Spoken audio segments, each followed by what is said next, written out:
एक बार एक फकीर के यहाँ पर चोरी हो गई। फकीर अपनी फरियाद लेकर राजा के पास पहुंचा और जाकर कहने लगा, राजन, मेरे यहाँ चोरी हो गई। राजा ने पूछा कि क्या क्या चुराया गया है। फकीर ने कहा, राजन, मेरी चादर, मेरी रजाई, मेरी धोती, मेरा तौलिया, मेरा तकिया, मेरा आसन, मेरा छाता, ये सब चोर चुरा कर ले गया। अब मेरे पास कुछ भी नहीं है। राजा ने फौरन अपने सिपाहियों को कहा, जाओ चोर को ढूंढो और चोर को पकड़कर लेकर आओ। सिपाही गए, चारों तरफ ढूंढने पर एक चोर मिल गया। सिपाहियों ने लाकर चोर को राज दरबार में हाजिर किया। चोर ने कहा, राजन, मैंने सिर्फ एक चादर चुराई है। मैंने सिर्फ एक चादर ही चुराई है। फकीर भी वहीं पर था। फकीर ने झट से चोर के हाथ से चादर खींची, ली और मुस्कुराता हुआ चलने लगा। जब प्रसन्नता के साथ वो चल पड़ा तो राजा ने फकीर को रोका और रोकते हुए कहा कि अपनी शेष वस्तुएं भी लेकर जाओ। चोर तो मिल गया है, तुमने तो चादर ही लेकर मुस्कुराते हुए चल पड़े। अपनी शेष और चीजें तो लेकर जाओ। तो फकीर ने कहा, राजन, इस चादर में ही मेरा सब कुछ है। क्या मतलब? कि राजन, जब मैं इसे ओढ़ता हूं तो ये मेरे लिए चादर है। जब इसे बिछाता हूं तो ये मेरे लिए बिछोना है। और जब मैं स्नान करके इससे शरीर पोंछता हूं तो ये मेरे लिए तौलिया है। और जब मैं इसको अपने ऊपर छाते की तरह भी यूज करता हूं तो ये मेरे लिए छाता है। जब मैं इसको गोल करके सिर के नीचे रखता हूं तो ये मेरे लिए तकिया है। और जब सर्दी आती है, जब मैं इसको ओढ़ता हूं तो ये मेरे लिए रजाई है। और जब मैं इसके 4 तह बना करके भगवान की भक्ति करता हूं, बैठता हूं पूजा में, तो ये मेरे लिए आसन है। यानी ये मेरे लिए ऑल इन वन। ये मेरे लिए ऑल इन वन। राजा आश्चर्यचकित होकर, राज दरबारी आश्चर्यचकित होकर उस फकीर को देखने लगे और हैरान हो गए कि एक चादर में पूरा जहान, अपनी सारी सुख सुविधाओं को एक चादर में समेटने वाला। तो यहाँ से हमें एक पाठ मिल रहा है। कौन सा? अपरिग्रह। ये शब्द मेरे लिए बोलना कितना आसान है और आपके लिए सुनना भी। और शायद यही हो रहा है कि हम सिर्फ बोलने में लगे हुए हैं और आप सिर्फ सुनने में लगे हुए हैं। बस यही चल रहा है। जीवन का सारा कीमिया उस फकीर ने एक चादर के माध्यम से समझा दिया। ऐसे बहुत फकीर हुए हैं, ऐसे बहुत फकीर हैं, ऐसे बहुत फकीर होते रहेंगे जिन्होंने जीवन में अपरिग्रह का पाठ पढ़ाया। हमारे महासती श्री राजमती जी महाराज साहब एक ही चादर रखते थे, आधी बिछाते थे, आधी ओढ़ते थे। गर्मी जाए सर्दी जाए, पाट के ऊपर आधी चादर बिछा लिया करते थे और आधी चादर ओढ़ लेते थे। और पंजाब की, उत्तर भारत की सर्दी आपको पता है कि इंसान ही रात में बर्फ बन जाए। क्या साधना होगी उनकी, क्या उनका अपरिग्रह का मंत्र होगा। सोचने से भी कांटे आते हैं कि इतनी अद्भुत साधना, और कैसे उन्होंने संयम ग्रहण किया था। महासती राजमती जी महाराज साहब ने विवाह हो गया था, मन में वैराग्य था, माता पिता को कहा, सोचा ऐसे ही होगा। पहले के जमाने में लड़कियां बहुत बोलती नहीं थी, सामने नहीं बोलते थे। माता पिता को कहा, नहीं माने, विवाह कर दिया। जाकर जिसको आज की दुनिया में आप सुहाग रात कहते हैं, उस प्रथम रात्रि में ही अपने पति को बोल दिया, आप मेरे भाई हैं। तो ये बात अपने माता पिता को बोलनी थी ना, जो मुझे बोल रही हो। उनको बोली थी, समझ नहीं आया, शायद आप समझ जाओ। इस दुनिया में जितने पुरुष हैं मेरे पिता और भाई हैं, मेरे जीवन में वैराग्य है। ऐसे कैसे, विवाह हुआ है तो वैवाहिक जीवन को निभाना ही पड़ेगा। अंदर तो वैराग्य है, देख सकते हो। पति बहुत त्रास देते। उस समय चारपाई चलती थी, तो चारपाई के पाँव के, जो चारपाई के पाए होते हैं, दोनों हाथों के ऊपर रख के सो जाता था। नीचे वो जमीन में लेटी है लड़की, और पाए दोनों हाथों पर ऐसे। इतना त्रास देने के बाद भी उनका वैराग्य। त्रास देने वाला तो एक दिन हार ही जाता है, जैसे संगम हार गया था 6 महीने तक। परमात्मा को त्रास देने के बाद भी उसे हारना ही, क्योंकि त्रास देने वाला हारता है और परमात्मा के भक्त की हमेशा जीत होती है।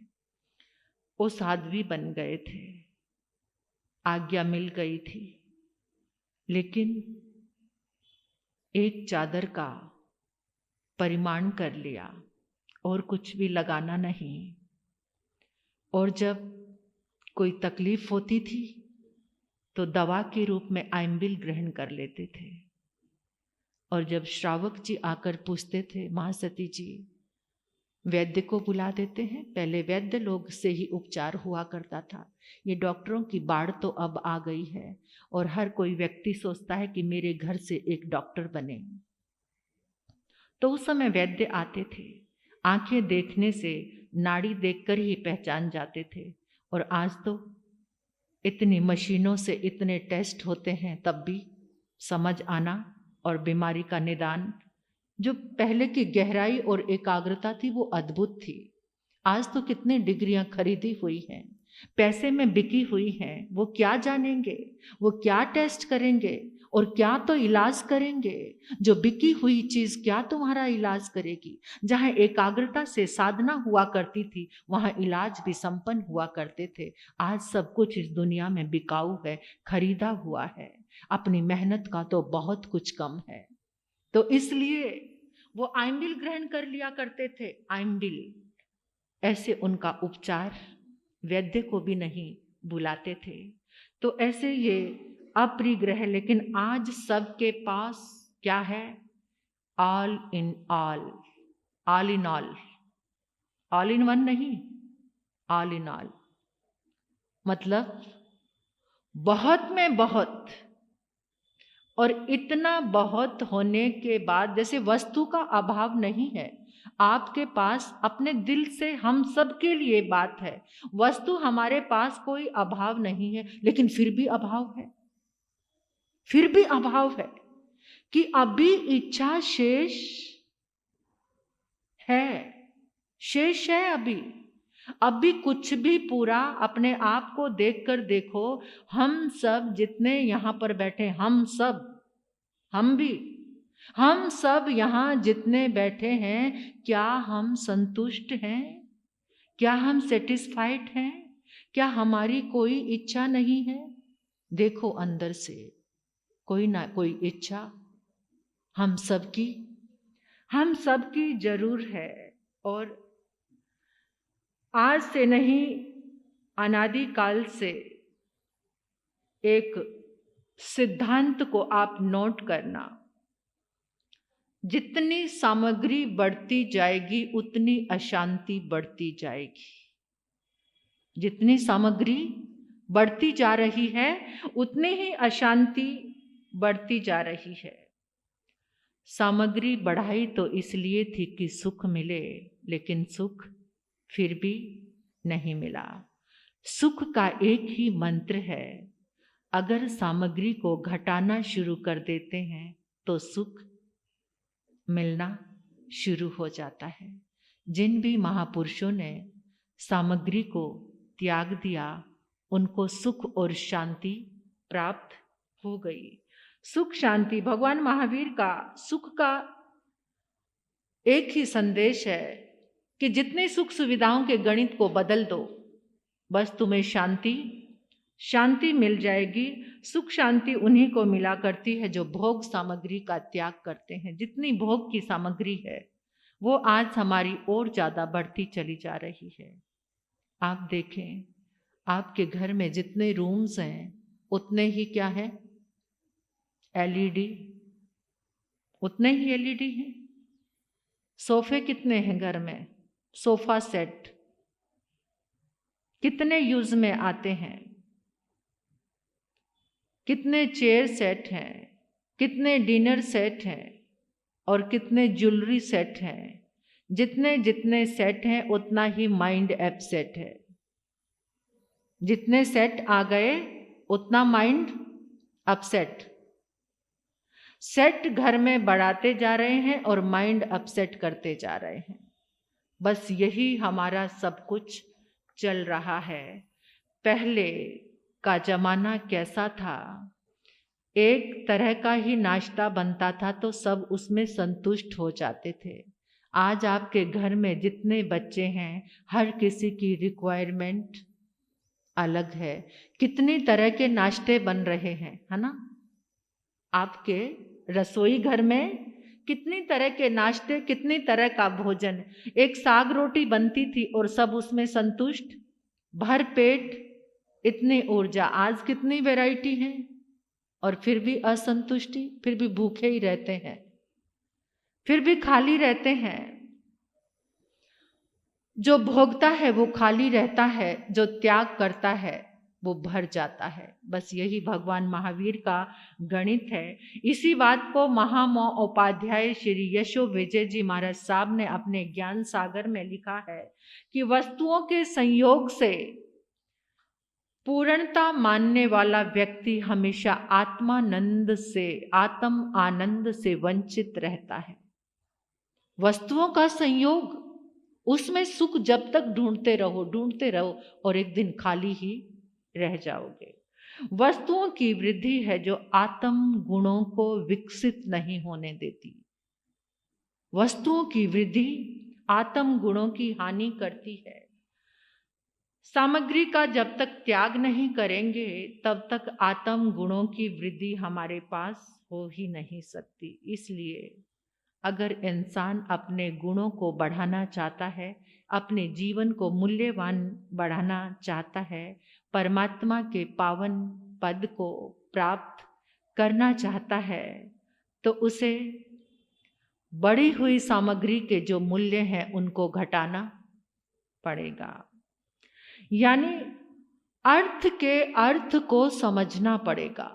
जो आपके पास अर्थ है, अर्थ मीन्स उसका अर्थ क्या है, उसका उपयोग कहाँ पर करना है। उस अर्थ को जब हम समझ जाएंगे तो उसी दिन जीवन का अर्थ हमें समझ में आ जाएगा। जब तक इसके अर्थ को हम नहीं समझेंगे तब तक जीवन का अर्थ समझ आने वाला नहीं है। भोग में हम कितना ही आगे बढ़ते जाएं, जब तक हम वस्तुओं का के लिए जागरण नहीं आएगा। भोग की वस्तुएं उपभोग की। परमात्मा कहते हैं, भगवती जी आगम में आया है कि जो परिग्रह है वो 3 प्रकार का है। परिग्रह है जो वो 3 प्रकार का है।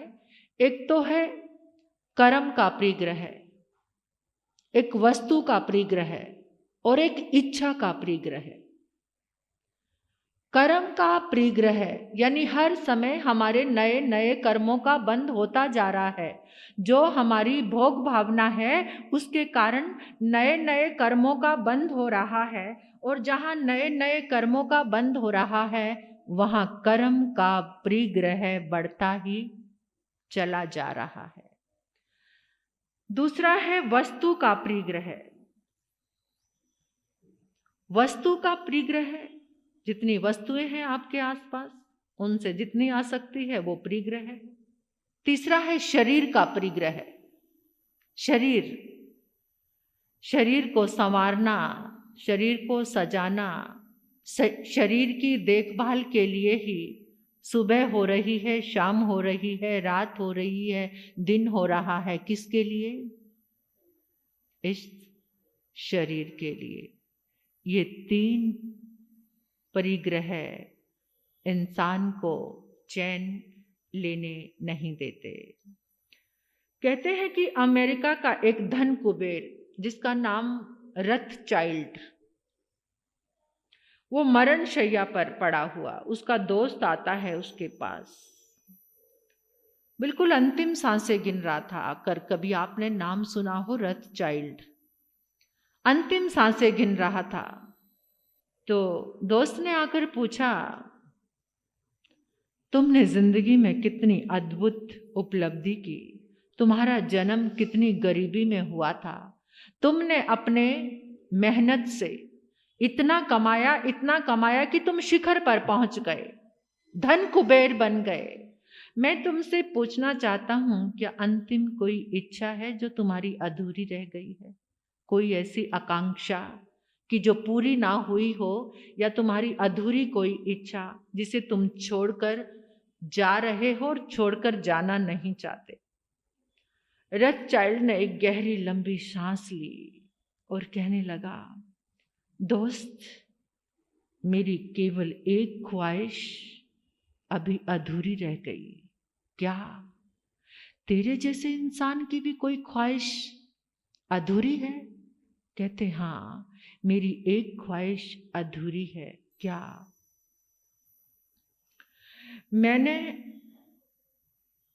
$10,000 कमाए, मेरी मूल संपत्ति $10,000 है। मैं उसके साथ 1 जीरो और लगाना चाहता था।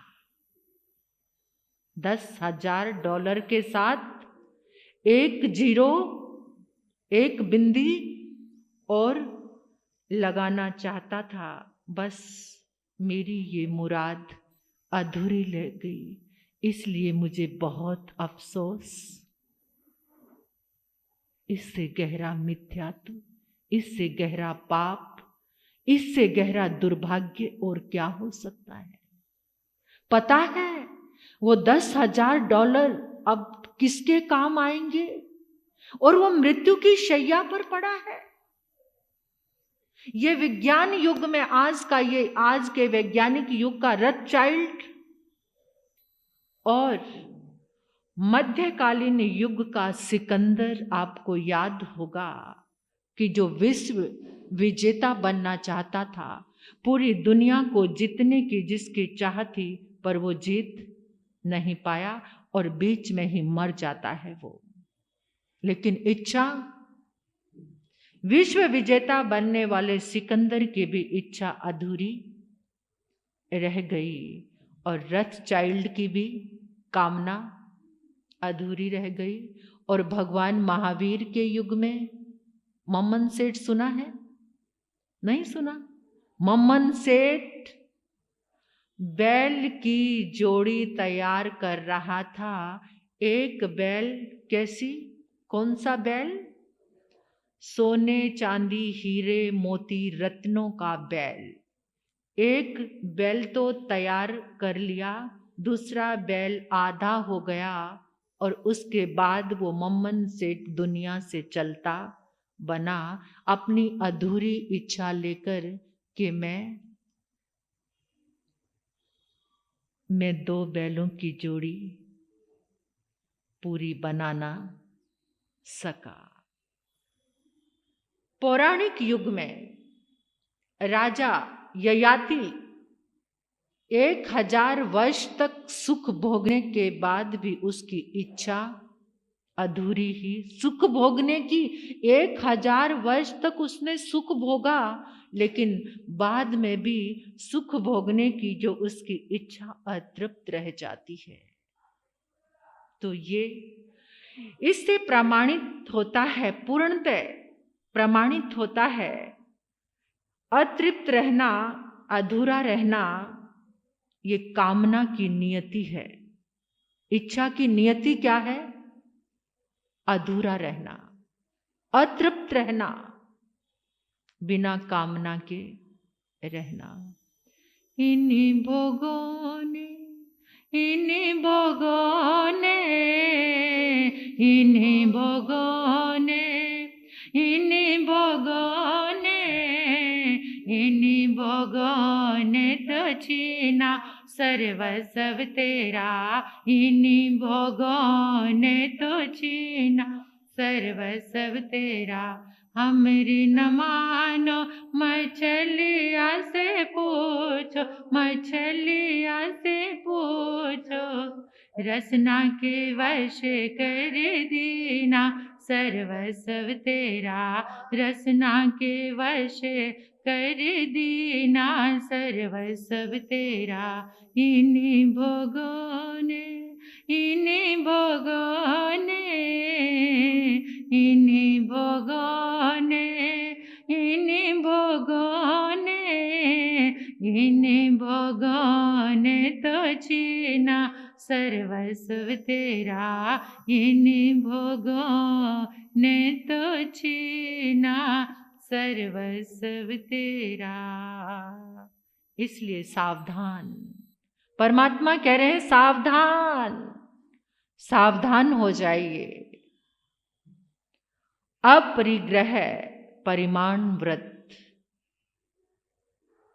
परिमाण करो कुछ जीवन में जागने के लिए। जीवन के इन्हीं में समय बीतता जा रहा है। आज ये खरीदना है, अभी इसकी कमी, अभी घर के कोने में ये चाहिए, यहाँ से घर का कोना खाली लग रहा है, अभी इस चीज़ की कमी है, अभी मेरे कबर्ड में इस साड़ी की कमी है, अभी मेरे ज्वेलरी में इस ज्वेलरी की कमी है, अभी मेरे घर में इस सामान की ज़रूरत है, अभी शरीर में ताकत खत्म हो रही है। इसलिए चेत जाओ। भगवान कहते हैं कि अपने अंदर लौट कर आओ, जागो, देखो। भगवान महावीर को देखो, उन महापुरुषों को देखो जो भरे पूरे उस संसार को, खजानों को, परिवार को, उस दुनिया को छोड़कर जंगलों में चल पड़े और जंगल में चले, त्याग दिया तो मोक्ष जैसे अखंड सुख को पा लिया। और हम भोग रहे हैं और भोगते भोगते नरक में चले जाएंगे। बस यही है भोग का परिणाम। हे प्रभु हमें पुरुषार्थ दो, हे प्रभु हमें इन कामनाओं से मुक्ति दो, हे प्रभु मेरे अंतर चेतना में वो शक्ति भर दो कि मैं इस बढ़ती हुई कामना पर विराम लगाऊं। ऐसी मंगल भावना हम सभी अपने जीवन में भाएं और जीवन को सुंदर बनाएं।